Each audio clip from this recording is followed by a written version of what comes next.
Move over, Swanson. I'm driving.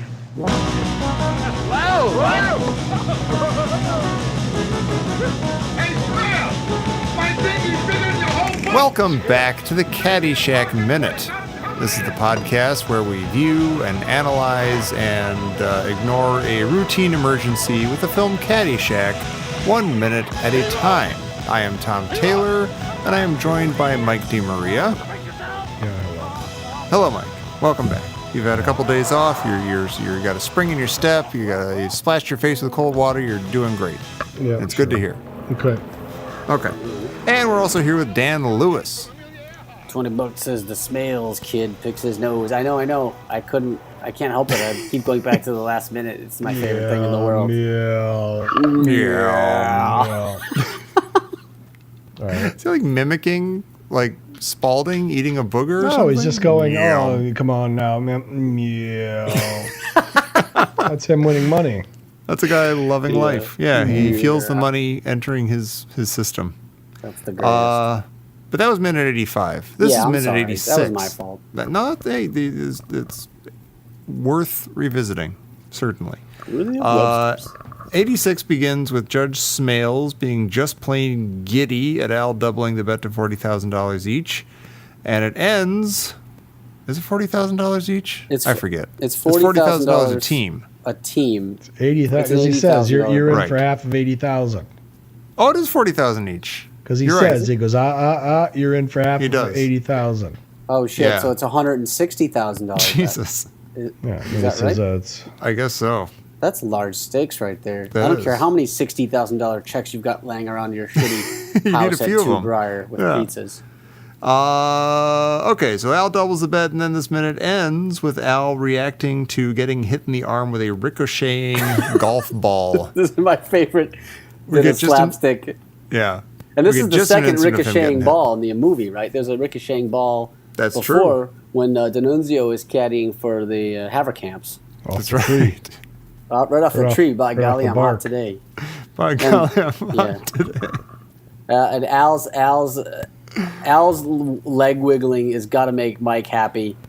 As he wiggles his legs, it's like the greatest thing. And I don't know anything about golf, but he looks like he's literally never played golf before in his life. And he does the legs wiggling, which is not that much more extreme than when he would go on Carson. You know. Wait, I hate to interrupt. You're on a good tear here, and I hate to interrupt. Is that it? We have a caller?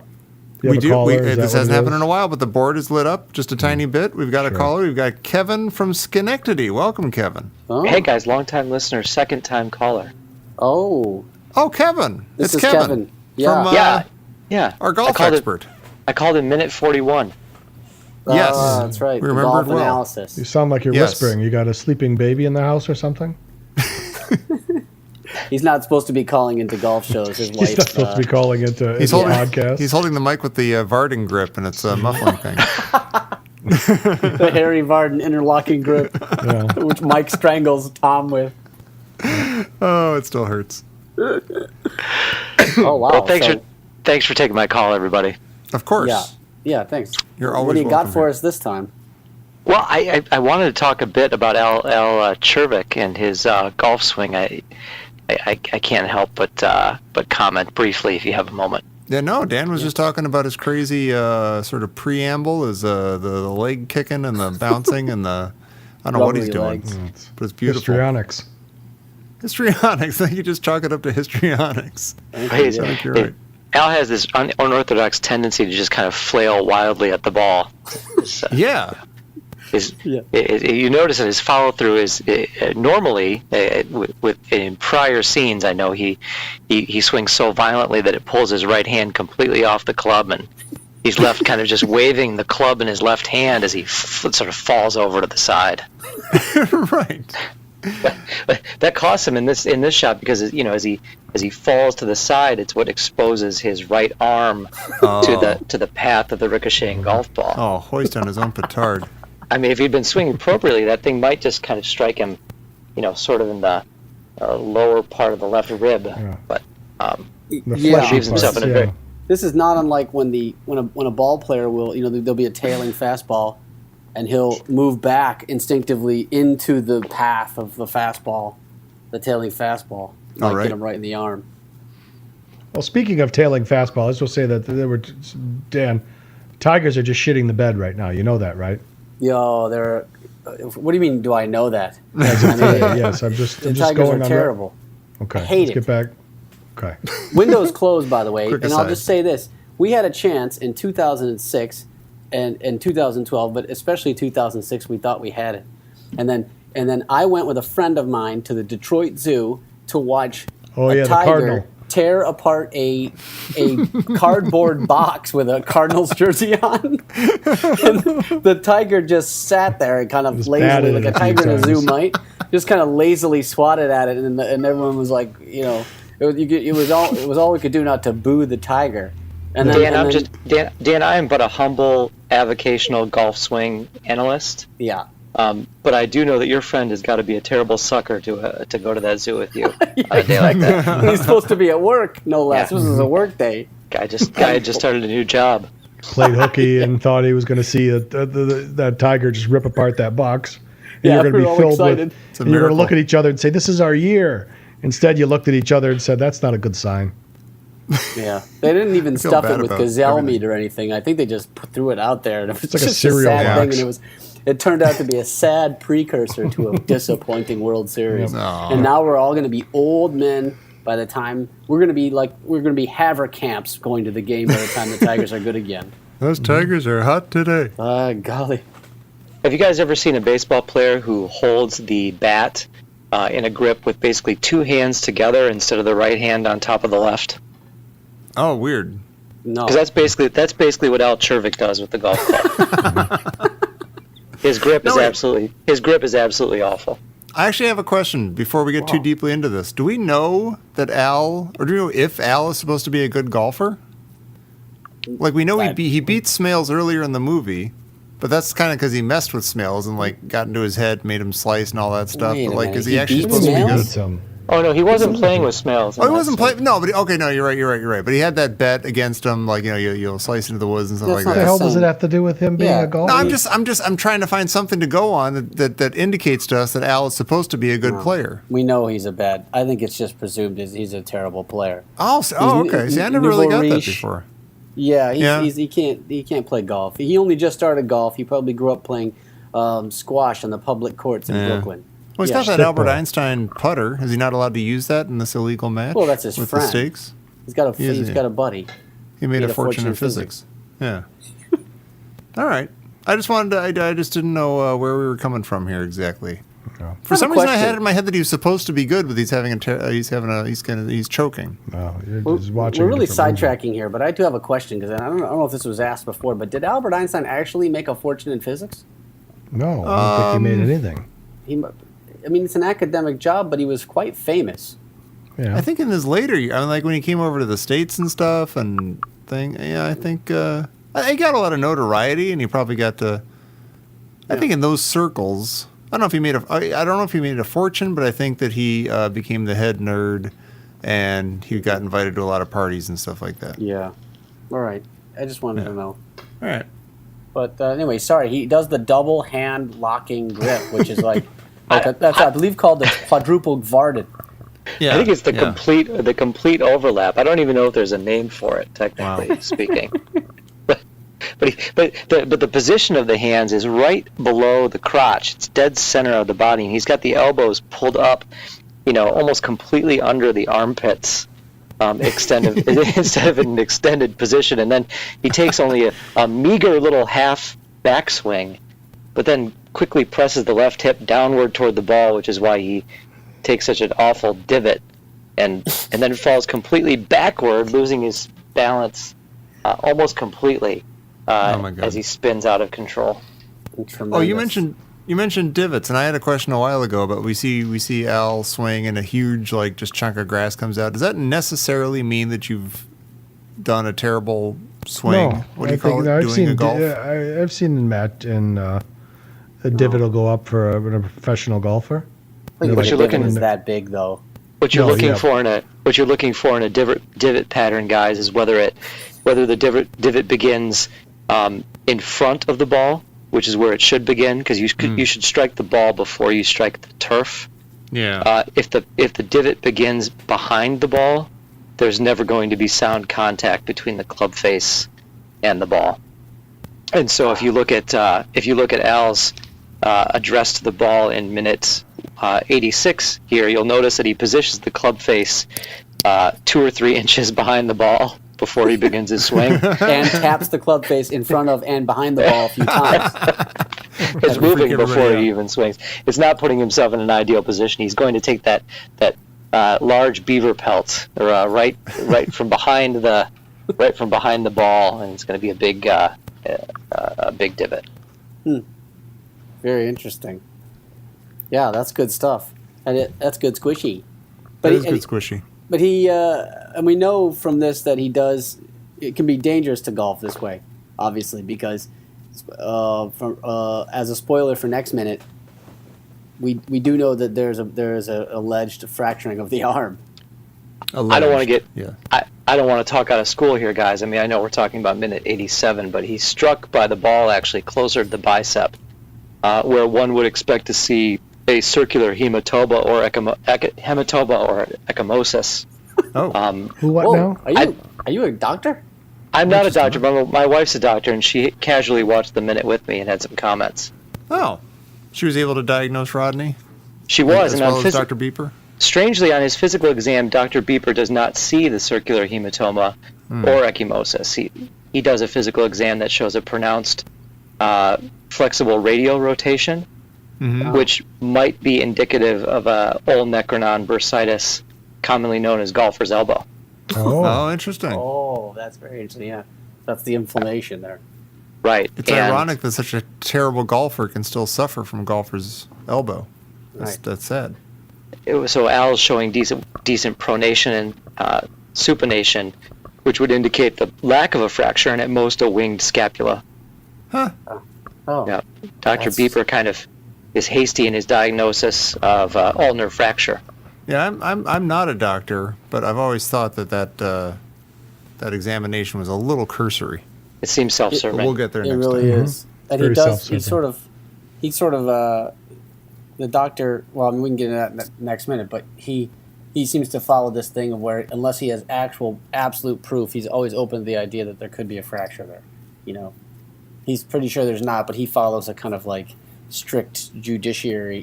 For him, it's like absolutely has to be proven before he knows one way or the other. He's being very scientific in a way. He's the opposite. He's starting with a break, and he has to be proven otherwise. That's true. Right. That's true. Yeah. Hey, your wife's a doctor, Kevin. Did she ever get a chance to say, or could she at one point in her career, for me, say, snake a tube down her throat, and I'll be there in about 4 or 5 hours? Certainly, only if she had 18 holes to play. All right. But we both felt that Charlton Heston is more believable as a Mexican than this is a fractured ulna. We're not buying it. Love it. Wait, he's not Mexican? The touch of evil reference there. Oh yeah, like Tom believes he's Mexican from that movie. That's how good he was. He's a fantastic actor if he's not Mexican. My God. That was a tremendous film. I didn't even realize it was Charlton Heston. There used to be a woman's foot in this shoe, and you're going to pay for that. I love that movie. It's a very good movie. Better go slow. Oh, by the way, Tom still hasn't seen MacGruber, right? Is that right, Tom? That is right. I hadn't seen it last time. I haven't seen it this time. It is a masterpiece. So. I want to see it. To see it. Don't let anybody tell you otherwise, all right? Yeah, don't let me tell you otherwise. Well, Mike's only seen the preview. He's judging it by the preview. Tried the onion and the well, we should have. It's probably too late to ask the caller now to go talk to his wife about whether an onion put in inside your sock is going to cure. What was it? A headache? No. What was it? It pulls the toxins out of your body, and I did do it. You did do it. You did do it. I did do it. I just didn't say anything about it because I forgot about it. Right. Did it work? Like, what did it do? What did it tell us? I don't know. I took it. Does the caller want to sit on the phone during this? Should we keep the caller on so he can listen? He can report back to his wife. He can stay there. He can get this information back. This is obviously important medical information that you've discovered. Yeah. And this is also probably why your stir fries taste like Tinactin. Fast actin Tinactin. No, I took. Okay, so I went and got an organic onion. Okay. You know, and I cut off a good thick slice. Steak, started the process at about 8 o'clock at night, right before bed. Right. Process. Right. So I took a shower, got everything cleaned up. Got a shower, get ready for bed. Like to do that before I go to sleep. Yeah, you want to have a nice clean foot before you shove an onion on it. So I put the onion right in the chakra spot, right over one of the third meridian on the foot. Mm-hmm. I took an ace bandage, self-adhesive ace bandage, and wrapped it around. See what I'm saying? Yeah. So it's firmly pressed against the bottom of the foot, right? An organic ace bandage? Right. No. No. Okay. Hemp? It was a colored one, green. Oh. Right, wrapped it around. And then I put one running sock on. Right. And then I put another running sock on because I didn't want my sheets to stink like onions. That is sensible. Onions. You have an onion on your foot. And I said, "Oh golly, it's not going to be long now." To feel the toxins leaving my body, and I went to sleep. Okay. I woke up. Well, I guess I felt okay. Oh, interesting. So why don't you might as well throw a little garlic in there, keep the vampires away at the same time. Seems like a good idea. Or you know what? Yeah. Add some carrots and some celery. You got yourself a mirepoix in there. Yeah. A foot stew. I don't know how to measure success with it, but was there a specific ailment that you were trying to alleviate? No, with this? maybe that's the problem. I didn't. Okay. Maybe you got to identify it before. You weren't trying to cure anything. You're unfocused on weed. I was just trying to cure my general malaise. Oh, okay. Well, here's how you measure success here, Mike. You measure it through anecdotal evidence without any kind of scientific testing or controls. That's how you do it. No, I measured success. I said I woke up. It worked, I guess, because the onion's still on my foot. It worked for what? Okay. You woke up, so that's good. It worked. Yeah. Kept you alive. Kept me going. It's still there. You weren't attacked by tigers the entire night, so we know it worked. Yeah. Not one pirate swashbuckled through your apartment. Yeah. Right? And you had an onion on your foot. You can't take that away from you. I was not hit. There's something your wife doesn't know, caller. Yeah. Tell her next time somebody comes in the ER, just wrap an onion to the bottom of the foot. Yeah. I'll be back in 4 or 5 hours. Could be back in 4 or 5 hours. Yeah, we're going to see Mike in a medical journal pretty soon. Mm-hmm. Yeah, right. That's exciting. Yeah. He's going to be in a Cleansing medical of the journal, blood. or he's going to be in Cook's Illustrated. We're not sure which one yet. It's a good cleansing of the blood. My blood felt cleaner, so I think it worked. Well, I love that. When you wake up, your blood just feels clean. That's a good. I got clean blood today. Yeah. Did the onion look any different? Like was it all blackened and curled and yeah, it had fungus. used up? Took off all your took on all your the evils in your body? No, it looks the same. Oh, okay. How'd it taste? Go fuck yourself. Gonna eat the goddamn thing. It's been on my foot all night. That'd be gross. Yeah. I just thought I'd give it a shot. Maybe, who knows? Maybe I was about to get sick and I didn't get sick. We don't know. That's the spirit. Yeah. Maybe your building was about to burn down and it didn't. Yeah, it was being attacked by some viruses, and it killed the viruses, and everything's okay. Well, I admire that. That was beautiful. All right. Anything else from our caller? What were we at the? Thanks, guys. Hey, why don't we have a guest? Why don't we have a guest for trivia? Oh my gosh, that's a brilliant idea. There it is. There's the Carly, trivia. can you stay for trivia? I would love to stay for trivia. All right. This is a fun thing we do. I don't know if you listen to the show that often. We should give him a crack at any of the questions before we. Yeah, he should get first dibs. That's true. Tom's got to now open the package. There you go. Okay. Each card is individually wrapped like a Japanese candy. The funny thing is, I don't even have cards. I just have a little. It's like a new game ball. After every question, he's got to open up a new package. Well, sealed, sealed and held by the accounting firm of PricewaterhouseCoopers. I was going to say exactly we're full Pricewaterhouse. Every time he opens one of those, it costs his grandkids $50,000 on the eBay auction later on in like 60 years. All right, we got a par 4 card here. Don't eat the gum.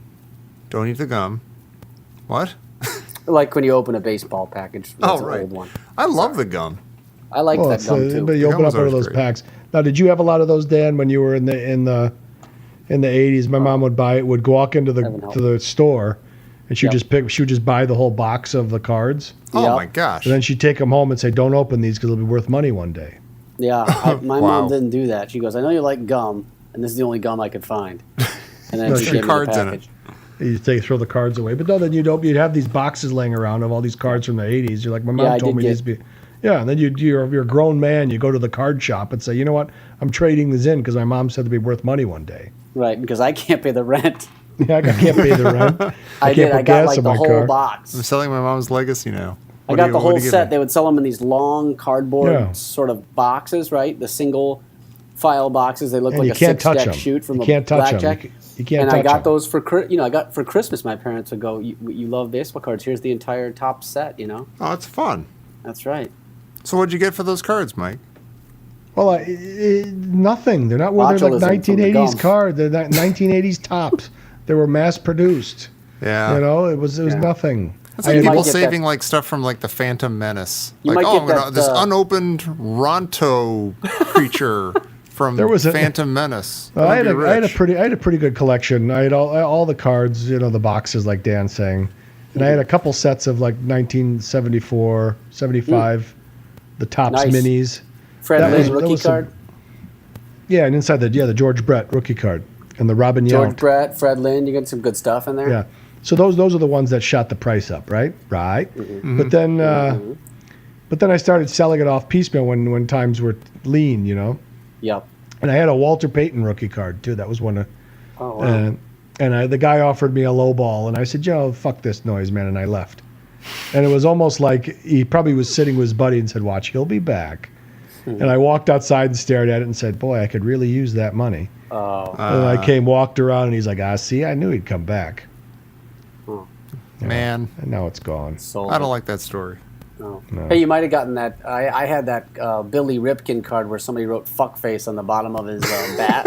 Like it was this famous card where somebody has a joke written on the bottom of the knob of the bat. And he was there. He was going to hold it, that sort of like casual pose where the knob shows and it says fuckface on there. Oh, it's in the picture, you mean? It's on the bat? Yeah, it says fuckface on there. And I had a few copies of that one. That's hysterical. We thought we were going to be millionaires. Aw. It's like 3PO with a penis. Yeah, I had... what? You heard me. Fucking idiot. There's a card where C3PO, like one of the guys put like a big golden metal cock on C3PO. Oh yeah, and it was like mass produced. It went out and little kids burst into tears and stuff. It's fantastic. You can't do that. No, not anymore. Unbelievable. Was it gold? Of those, it was gold because that sounds to me like it was on C3PO or R2D2. On C3PO. Oh, because it was gold, right? Okay, just making sure. It's a golden rod. Gold member. Yeah. It's gold member. Yeah. I had a bunch of those, the Cal Ripken Future Stars card, right, Dan? The one that had the Future Stars. I have 3 pictures on it. 3 pictures, and Cal Ripken, Rob Wilfong. Yeah, and like a Rob Deere. But I had like 5 of those, right? And they were worth a couple $100. And I would just pull it out like when I wanted to go hit the town one night. I would just walk into the place and throw it on the table, and the guy would give me like $200. Wow. And then I'd go hit the town. Then a couple weeks later, I'd go back in and give him another one. You're like a junkie going in there and popping them one at a time. It's like, I would just piecemeal it. Like, hey, I'm going to go hit the town tonight. Here you go. I'm going to go to the club. Yeah. Woohoo. Dave and Buster's, here I come. I'm going to go play some video games at Pinball Pete's. I'm going to get in a car with my big goony friend. We're going to drive to Ann Arbor. I need gas money and quarters. So we're going to play Einstein Bagels and chit chat. We knew how to live. Yeah. We used to be so young. All right, let's do trivia with the caller. All right, trivia with the caller. All right. Question number 1. Cut the music, Jimmy. What does Carl say about his special grass? Oh. Now, these often have multiple choice options. Okay, is this a multiple choice? Is this a multiple choice question? Yeah, but you should be able to kick this one out pretty easily. Well, he says that it's a hybrid between Kentucky Bluegrass and Northern California Sinsemilla. Oh. That is true. He also says you can play 18 holes on it, 36 holes on it during the day, and get high to the bejesus belt off of it later on. Stoned to the bejesus. You're good at this. Jesus Christ. He says stoned. You've still not gotten to any of the multiple choice options, but you're doing an amazing job. Excellent. So is there any other additional choices that... I can give you... If you want, I can give you the multiple choice options. Please do. Okay. A, it's smooth. B, it's a little harsh. C, nice, huh? D, best stuff out there. It's a little harsh. It's a little harsh. You got a cannonball. Harsh. Yeah, it's a little harsh. It's a little harsh. It's a little harsh. It's a little harsh. All right. Who'd... It's a little harsh. God. God. All right. I don't know whether I'm going to laugh or cry. It's a little harsh. All right, I'm going to get through this. It's a little harsh. Oh, God, help us. Oh, my God. All right. I used to have it all planned out. I used to have everything planned out. You used to have 7 Cal Ripkins or whatever. It was supposed to work out. Took them in one at a time and sold them for a night at TJ McFudding's place for ribs. I'm going to go get a burger at Fuddruckers. With all the trimmings. Just give me my $80, goddammit. It's okay. Someday I'll be on the co-host of the Caddyshack Minute. It's okay. Let's get to the trivia. Come on. No one all right. wants to hear, but no one wants to hear your sad and weepy part of the story. Who does Ty hold back during the nighttime confrontation between Judge Smales and Al Czervik?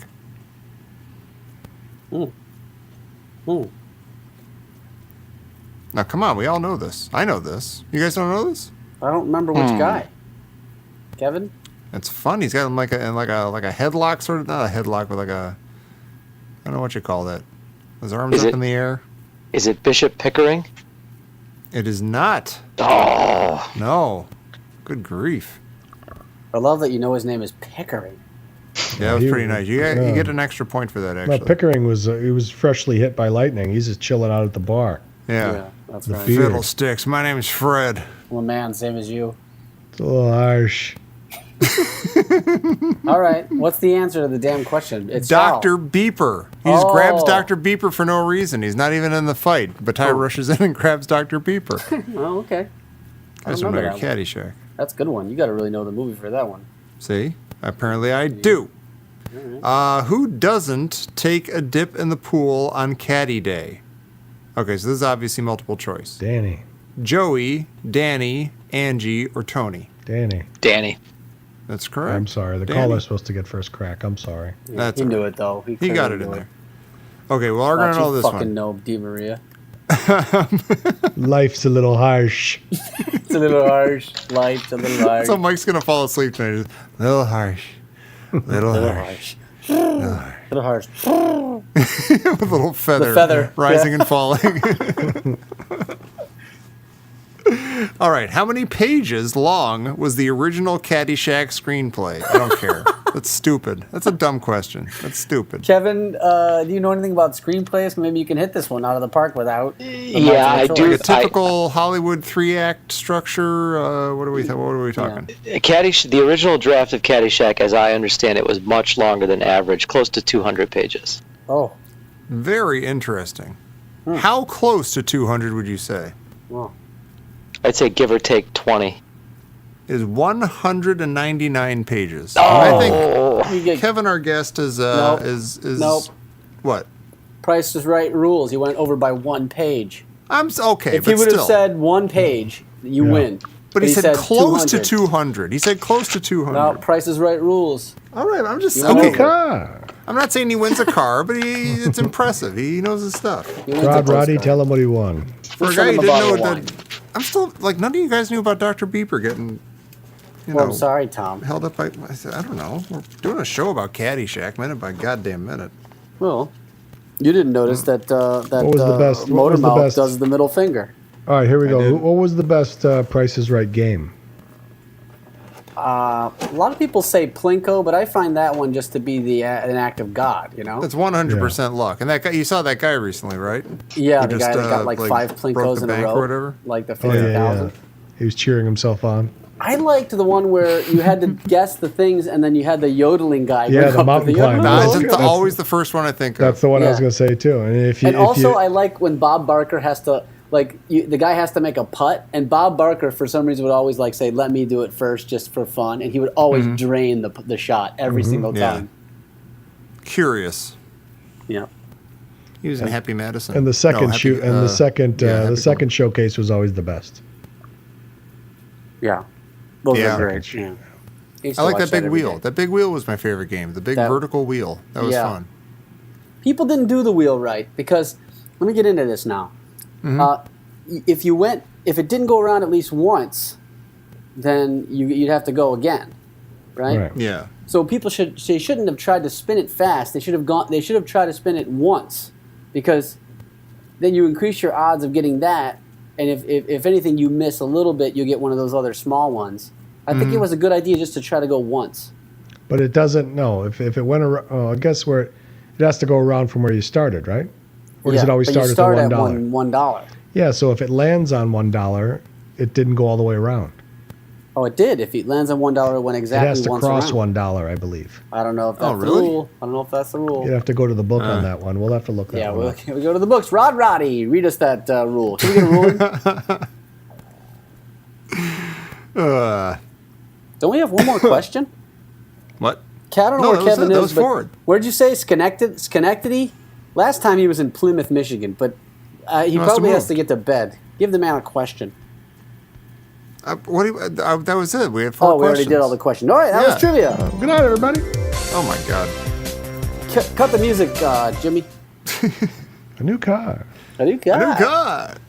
All right. Well, caller, thank you very much. You've been very helpful, very informative, and you won a new car. I'm so proud for you. It's beautiful. I appreciate it. I have to look at the tax laws up here in Schenectady before I accept the full gift of that car. But you're new to the state. It'll take some time to get used to. Government do take a bite, don't you? Yeah. Don't you? Absolutely. I learned a lot. I did too. Yeah. Why don't you just keep him on the rest of the show? He's only got another, couple minutes left? Can't just keep the call. You might as well. Yeah. How long do any of us have left? Yeah. That's the question up to the caller. You want to stick around? No, guys, I gotta go. But thank you for the time. Yeah, we're trying to let the guy go. Yeah, we're trying to let him go. Please call or stay. All right. Mike needs you. Take care, sir. It's almost midnight there in Schenectady. Well, thank you, Kevin. Say hi to the East Coast. His inability to stay, let's say it's a little harsh. Okay. Thank you. Thanks, everybody. All right. Thank you. All right. Take care, sir. Wow. Well, what do you say? Yeah. Yeah. Listen. Hey, listen. Oh, before we should probably say, there's a gopher in the scene, and he's underground, and he touches like a clay rabbit or something. Who cares? Please. Oh, and Danny tells Ty that he saw Smales cheating, and that goes absolutely nowhere. There's nobody likes a cheat, Danny, except for me. Except me. It is like a tattletale. I'm sorry. Nobody likes a tattletale except for me. Right. I say that all the time to my girlfriend's kids. I go, Alma, nobody likes a tattletale. And it's funny because it's just a reference only for my pleasure. You know what I mean? Like, there's no it sounds like you're being straightforward. They could get the reference. Yeah. Mm-hmm. I've taken to, when I'm complimenting my son, I'll say, it was a nice job, Sammy. You're a good caddy. Something to be very proud of. Is that what you always say? Good caddy. I don't always say it, but I often say it. It's so funny how often not infrequent. These things come up. Well, we all have our go-tos. I always when I'm with my kids, I'll say, just out of the blue, you say, in 15 minutes, this place is becoming a Starbucks.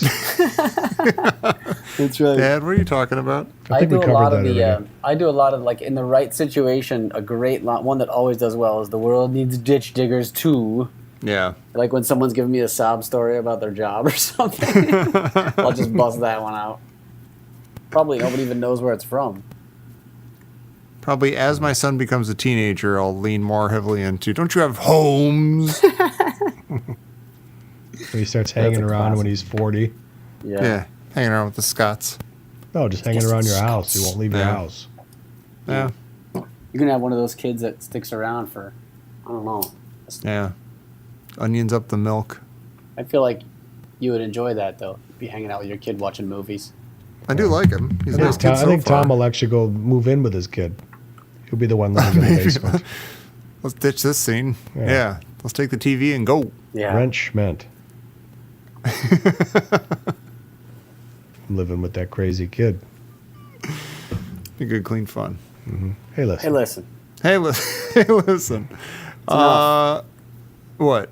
The people are sick of it. They're tired. They are. They've had a good time, but they've had their fill. They've eaten well of our humor and our insight, and they're ready to move on. And I respect that. So they have lives. Don't you have lives? They have lives and homes and stuff. And they're all good caddies, which is something to be very proud of. Right. So thank you for visiting us here in our home for minute 86 of Caddyshack. Sure. If you'd like, you can come back next time for minute 87 of Caddyshack. And we welcome you at that point if you choose to do so here on the Caddyshack Minute. Hey, you scratched my ankle!